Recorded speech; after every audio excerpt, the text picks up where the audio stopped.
Hey everybody, I thought that we could have a little chat about what's been going on lately. I tried one of those get ready with me things while talking, but I found out that I really can't talk whilst doing my makeup, so here's a voiceover. If you follow my photography page, you know that I was in daily therapy at a clinic for 3 months this summer. This sounds like a fun summer camp. It's not. My depression had gotten to a point where I could no longer sleep or basically exist without having this deep-seated sadness, and I couldn't even put a finger on what was making me unhappy and why I had to cry myself to sleep for hours every night. Obviously don't want to promise anything, but if you're interested I can make a separate video about my experiences at the clinic. But today I want to talk about something specific that I've learned in my time there, and it's mainly about feelings and emotions in general. You've gotten to know me as a very sarcastic person. Bit sassy, mostly full of irony though. In other words, I've been a bitter, resentful bitch and I tried to conceal it with humor, and this was the end result of it.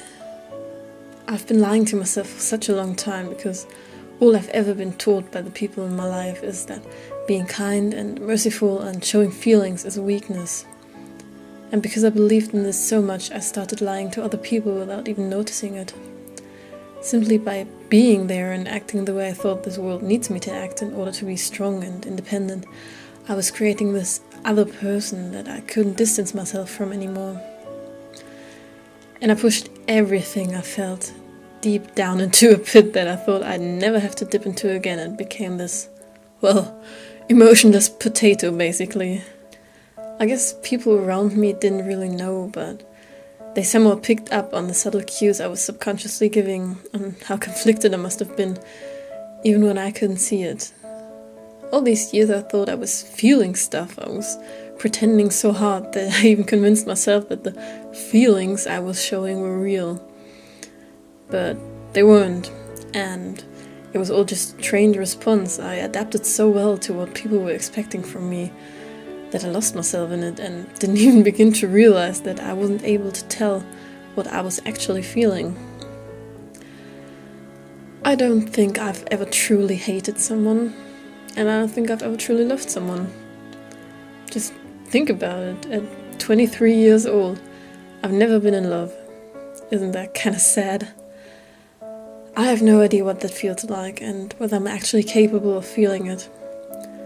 I always convinced myself that I was, and that was partly what made me so rubbish at friendships and relationships. Because I was trying to feel what the other person wanted me to feel, and I was trying to tell myself so hard that it was real, all whilst not knowing how to even feel anything.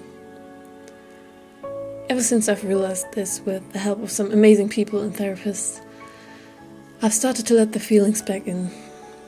It was hard at first, and it still is actually. Sometimes it feels like I'm just drowning and I don't know how to deal with it. Sometimes the emotions get so out of hand and so overwhelming that I want to crawl back into the state of not feeling, hearing or seeing anything that's real. But in the end I might come out liking it.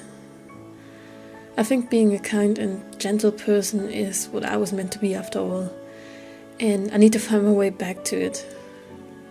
It's complicated and liberating and frightening at the same time. I always believed that honesty is the best quality any human can have.